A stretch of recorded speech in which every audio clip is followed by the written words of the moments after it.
నిజాంపేట మండల కేంద్రంలోని road divider మధ్యలో ఏర్పాటు చేసినటువంటి ఐమాక్స్ లైట్లను బుధవారం గ్రామ సర్పంచ్ చలమేటి నరేందర్ కొబ్బరికాయ కొట్టి ప్రారంభించారు. ఈ సందర్భంగా ఆయన మాట్లాడుతూ 765 డీజీ రోడ్డు ఇరువైపులా ఏర్పాటు చేసినటువంటి ఐమాక్స్ లైట్లను మెదక్ ఎంపీ రఘునందన్ రావు సహకారంతో లైట్లు ప్రారంభించామన్నారు. ఈ లైట్లకు సేకరించిన మెదక్ ఎంపీ రఘునందన్ రావుకు ఆర్ఎన్బి అధికారులకు గ్రామ పంచాయతీ పాలకవర్గ గ్రామ ప్రజల తరపున ధన్యవాదాలు తెలిపారు.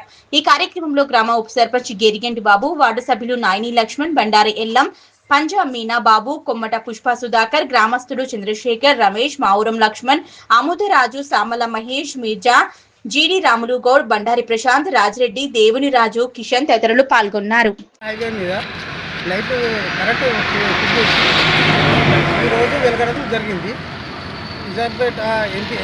ఎంపీ గారికి కృతజ్ఞతలు చెప్తున్నాం. పాలకవర్గం తరఫున నిజాంపేట ప్రజల తరఫున కృతజ్ఞతలు.